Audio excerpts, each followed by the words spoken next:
really quickly.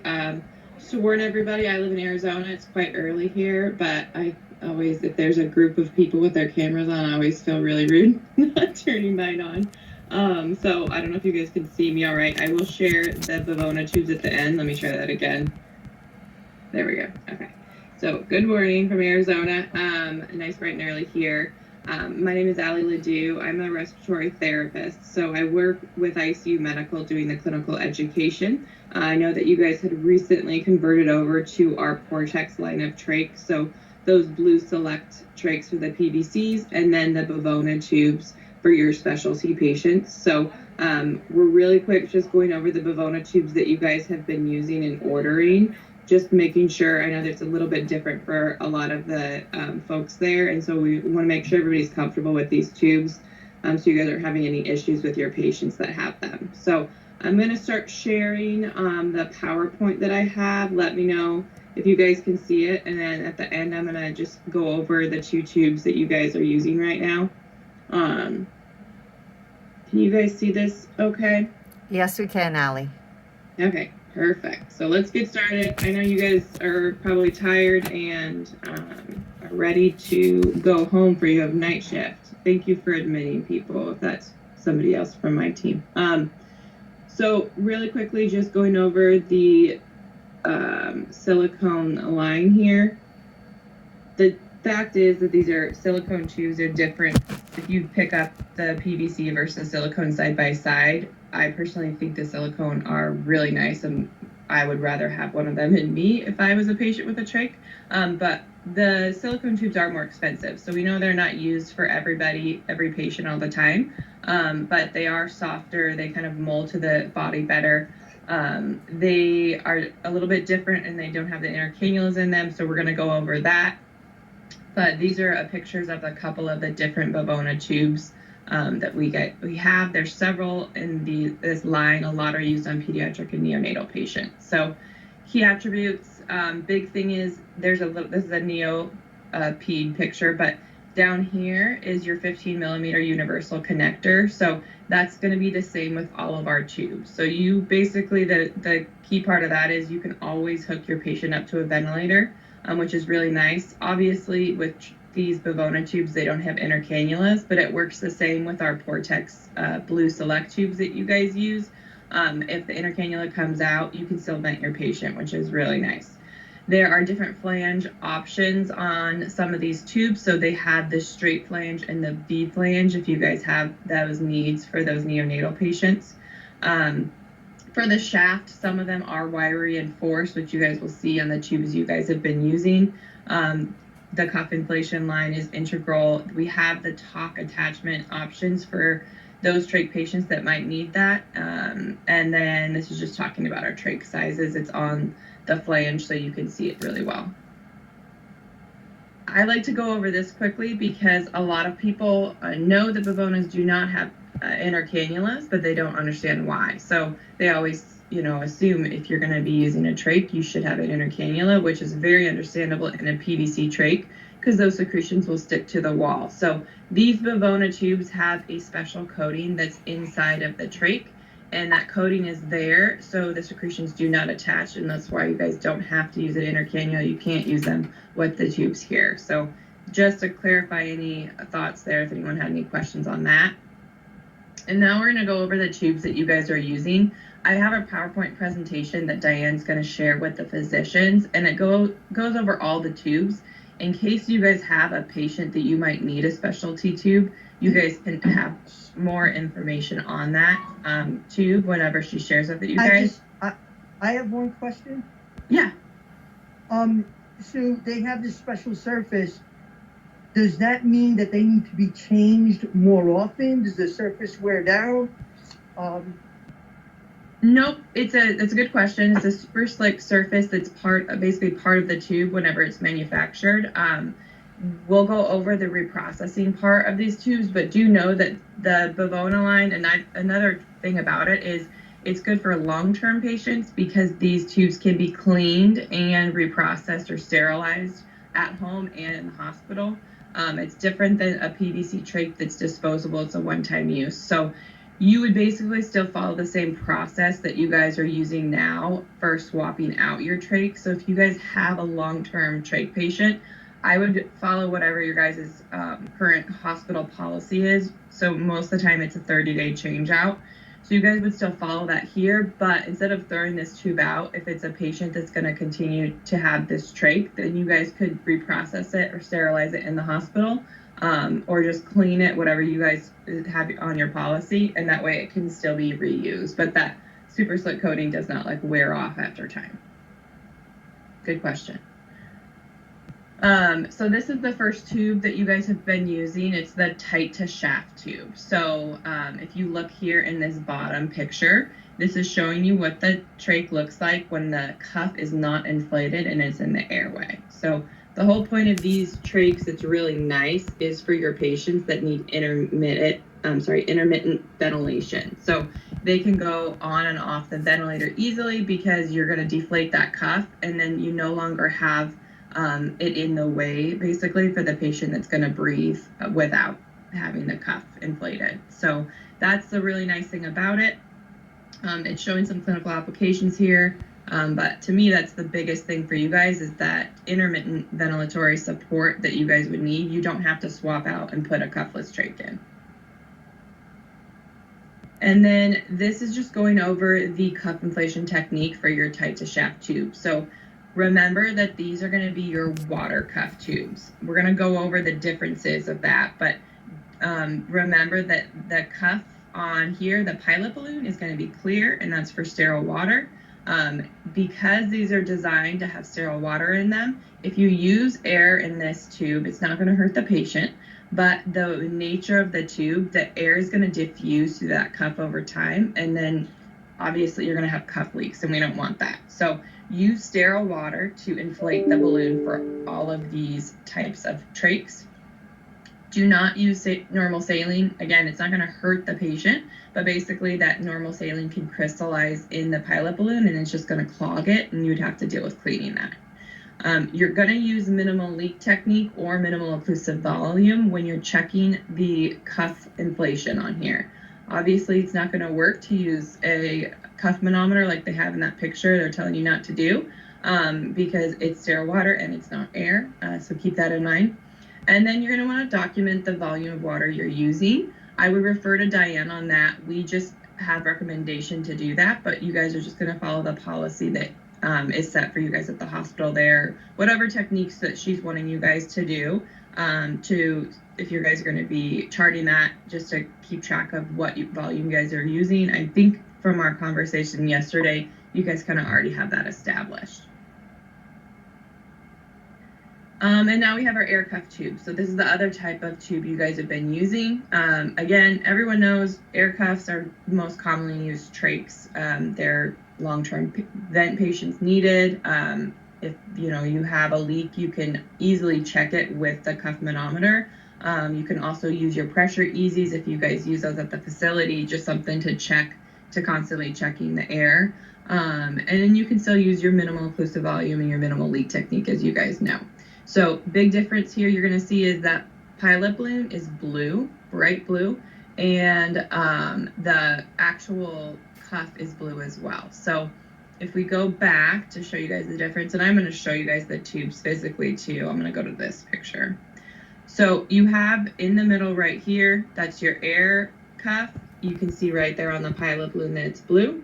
And then for your water cuff, it's clear. It was explained to me the reason that it was marketed this way and done this way is that water is clear. So they put that there.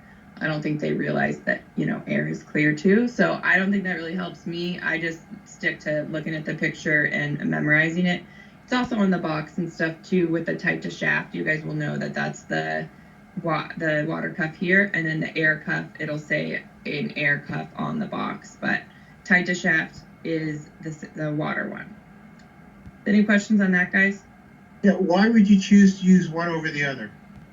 So I would say you're going to be typically using your air cuffs for majority of your patients, but if you have a patient that is a long-term vent that you think might go back on the vent, say, and you're not quite sure about wanting to put a non-cuffed in them, you can use the tight to shaft, because when you deflate that cuff, and I'll show you guys the profile, like just holding it up, it acts as a non-cuff trach. So it's really nice if the patient's going on and off the vent.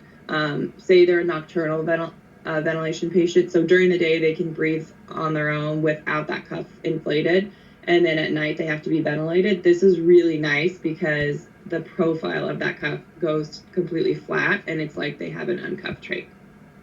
So tight to cuff is an air filled, but why would you want to use the water filled?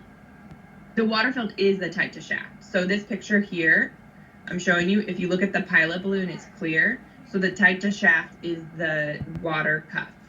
They don't have any shaft with air. Okay, so why would you use why would you ever use the air filled one then? I mean, you can always use the air filled. It's just the generic, it's what everyone's used to. If some hospitals use ventilators that can track the cuff pressures with the ventilator, like there's a connection. I don't know what vent you guys use there. That would not work with a tight to shaft with the water because it's using the pressure and air. So some people don't want to use a tight to shaft because they like their setup on their ventilator. Again, this is a specialty tube. Not everyone uses it. So, I mean, theoretically, I think this is a better tube to use because you have that option of going back and forth. But, you know, it's not everyone's going to put this in all their patients. So you're right. It does seem like it makes more sense. But there are some reasons that people are just like, oh, we're just going to put an air cuff in them because it's easier for them to monitor. They don't want to deal with the water in the cuff. But I mean, it's a very good question. It does seem nicer. We're going to go back down through the PowerPoint. So this is your guys' fixed flange hyperflex tube. So I know that you guys had a patient here with one of these at one point. I don't know if the patient's still in the hospital, but this is going to be for the thick, long necks. If they have a tracheal abnormality, this just gives you that extra length. This is one of those wire reinforced tubes, and then it's available in the air cuff, the tight to shaft, and a cuffless. And then we have our adjustable flange hyperflex. So this is another one that you guys have used recently on a patient that had that special need. So this is going to be if you guys are doing that new insertion, you find out that the patient has a thicker, longer neck than you really realize when it comes to, you know, you're bronching them, you're like, okay, this person needs something different. This is going to be that immediate need. What do we put in the patient? So this tube has that adjustable flange, as you can see right here, and down here in this picture, it shows a good shot of it. I'll go over of how to adjust that when I just physically show you guys the tubes. I just think that's easier to understand, but you can see by this picture that the flange can move back and forth. So immediate need, but it's just short term. So you're not going to reprocess this. You're not going to continue using it. You're just going to use it in that patient until you figure out what tube they actually need if they're going to be going home.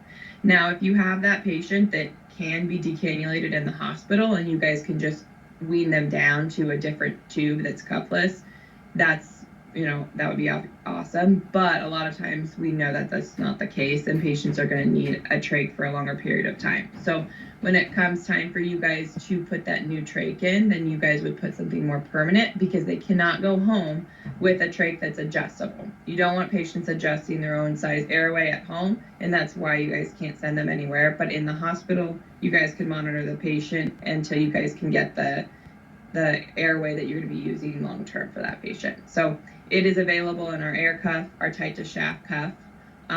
They are wire reinforced as well, so just keep that in mind.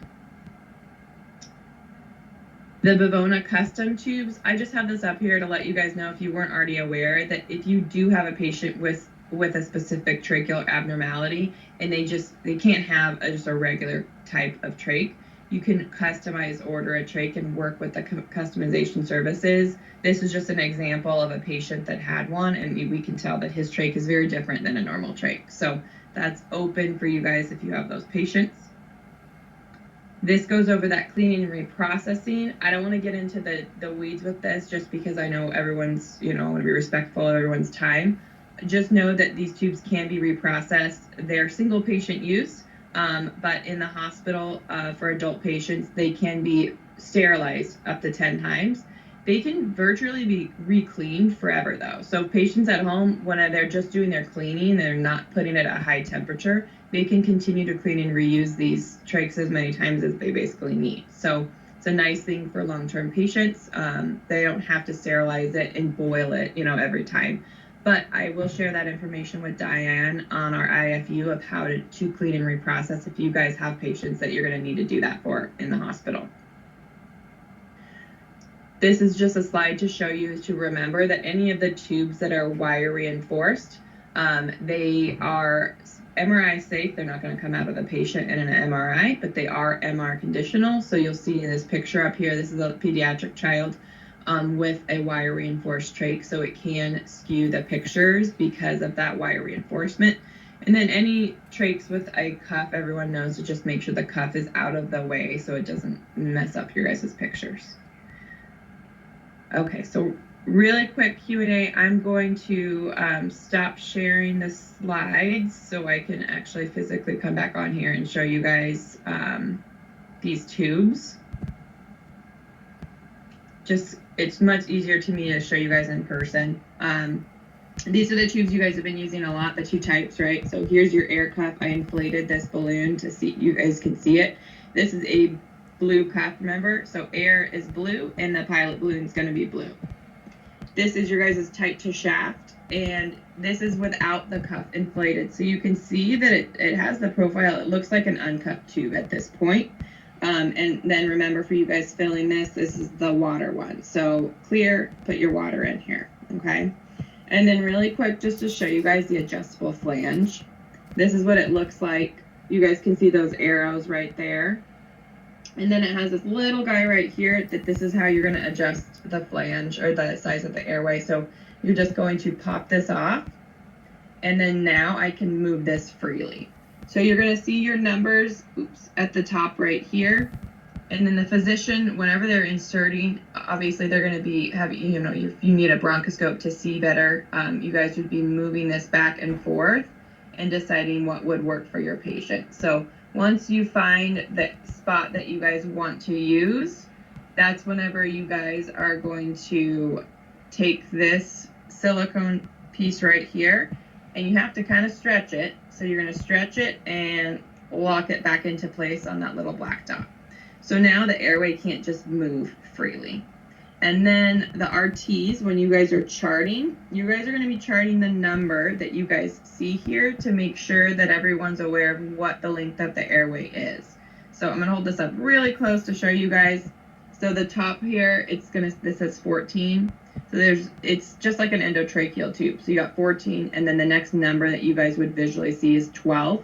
And those notches in the middle are your in-between numbers. So again, I'm going to refer to Diane on what she wants you guys to do for your charting, because everyone's going to follow whatever policy they want. But I know she's going to want everyone to stick to the same thing to reduce any confusion at shift change. So I believe that what she's been doing is wanting you guys to chart this number right here, whatever you guys see when you guys see those two arrows, that whatever that notch is right there, to chart that. And then obviously the part that would be in the patient would be back here. This whole flange back here would be visible. So if you look down, you can see the number right there as well. So refer to Diane for that, because that's a hospital thing, whatever you guys are doing in your facility. But just make sure everyone's on the same page so everyone knows the size airway that they're dealing with. So let me just speak to make it clear. This is an extra long tube because it's got the wire reinforcement, right? So this is not an extra long tube. This is the adjustable flange. So in the adjustable flange ones, they have the wire reinforcement, and then they do have those fixed flange extra long tubes for those patients that need that extra length. So even though, the slide you just presented about the MRI, even though you said that it won't pop out or heat up their airway, you're not exactly saying it's MRI compatible either. So are we really not supposed to take these patients to MRI if they have this metal thing in there? It depends on what MRI you guys are getting. So it would be MRI conditional, because if you're trying to get an MRI of this area, it possibly is going to be skewed. So if they're going to MRI for something else, then it is safe for that patient. But if you're trying to see anything in this area in the picture, then it could be messed up. But it's not going to hurt the patient. No. In any case. Okay. Yeah. Then those extra long tubes, I mean, when we first were choosing these, we said they didn't have inner cannulas, but they do have inner cannulas, the extra long tubes? Nope. None of the Bivona tubes are going to have inner cannulas because they all have that super slick coating on them. Okay, so those are the Bivona tubes. Those are the extra long ones are all Bivona tubes. For the adult population, yep, none of them are going to have their inner cannulas, and they all have that super slick coating. This is what the tube looks like whenever it doesn't have your guys' obturator in it. Another thing I like to go over with the physicians, just so you guys know, all Portex tubes have hollow tip obturators. So it's hard to see on a computer, but that's a hollow tip right there. So that means that all of your guys' guide wire, trach exchanges can be done with a guide wire. And then for the initial insertions, if you guys are doing a bedside percutaneous insertion with a guide wire, you can use the obturator that comes in this tube to place it, because you can put it through here. So just a nice thing. All of the tubes are like that. I don't know if any of you guys are doing the bedside perks, but that's a nice thing for everyone to know they do have that ability. So the other tubes that you showed with the cuffs, are they Bivona tubes too? Yep, these are both Bivonas. These are both. I don't have all the Bivona line at my house. I just have these two, which is nice because this is what you guys have been using. This is the air cuff on the Bivona, and I would just like to show everyone that the pilot balloon is blue, and that's the quick indicator of what type of pilot balloon you guys have, if it's air versus water. So just remember the air is blue and the water is clear. So we've been using tubes that have inner cannulas, so we're using the other types of tubes, I guess, because they have inner cannulas. Yep. So for these Bivona tubes are not going to be in every patient for adults. For neo and peds, pretty much everyone uses silicone tubes, because obviously you can tell if you compare this to a PVC trach, the nature of this tube is much softer. So for the neos and the peds, they need these soft airways because they're babies, obviously, and they have those soft airways. So that's what you guys are always going to see in that population. With the adults, if you're just doing a generic insertion of a trach, the patient doesn't have any special needs. In general, people are going to use the PVC trachs, which you guys have at your hospital, the same company, it's Portex. You're going to use those for your everyday trach patients. Bivonas are going to be kind of more those customizable, those special needs patients. So that's why you guys have the adjustable flange, because if you guys are trying to do a trach insertion and you're just like, a regular trach's not going to work, this patient has special needs of the length airway, you guys can put one of these in and adjust the airway. And then you guys can go back and put in, the patient's going to need a trach for longer than just a couple weeks, for that first month of having a trach, then you guys can put in the fixed flange that's extra length for your patient. Or if you guys have to order something customizable, you guys can do that. But you have those options for you. But absolutely, for majority of your patients, you guys won't be using these tubes. But since this was new for your facility, we just wanted to do this quick education with your staff to make sure they were comfortable. Okay. Does anybody else have any questions?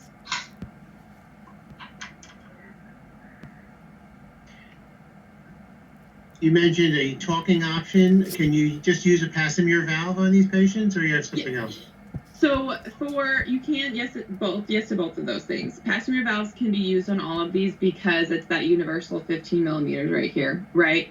But what's nice about these trachs is if you order the talk attachment trachs, I don't know why they say attachment, it's the actual trach. So I don't have one here that has that, but basically there's another line that comes off of here. So let me just show you actually what the air cuff, it's already inflated. So imagine another line that it's not a pilot balloon, but it has a line like this, and it has an attachment that has a end port right here above this line. So what's nice about this is the patient, if they're being on a ventilator, that say they're a long-term vent patient, like an ALS patient, they're never going to come off the vent. They're never really going to be able to talk again because they obviously are using the ventilator and the cuff's inflated. So with the talk attachment, you can hook that up to a room airflow meter, put air through here. You're looking like you've probably seen this before. Yeah, and use the thumb valve, and then the air basically comes to the vocal cords, and it generates that vibration that's needed, and the patient can talk while they're on the ventilator, which is pretty cool. We have a video on it. If you guys have more questions on it, I can send that to Diane as well. Thank you for the question. Does anybody else have any questions? I want to be respectful of time. I know you guys are itching to get home. There's night shifters. You want to get out of here. So, thank you very much for your guys' time. I appreciate your new physicians joining. This helps out a lot doing education over here virtually instead of trying to come to the hospital. And I know you guys are always super busy. So really appreciate that. If there is a need for more education, or if you guys want more information on the different talk trachs that we have a PVC trach that is a suction aid. You guys can do the same thing. And with that trach, you guys can do above cuff suctioning as well. So if there is a need for that, or you guys are more interested in that, just have Diane let me know. Justin's on the call too, and he's your guys' local account manager. So he obviously lives closer. I fly all over, so if you guys have a need for like in-person education, I can come out for that as well. But we wanted to try to get a lot of the staff virtually just to clear up any issues if you guys have been having them. So thank you for everyone's time. Just send me an email or send Diane an email if you don't have mine. Any questions that you guys have, or any needs you guys have for the future. All right, thank you. Thanks, guys. Have a Thank nice you. day. That's great. Thank you, Allie. Bye, guys. Thanks, Allie.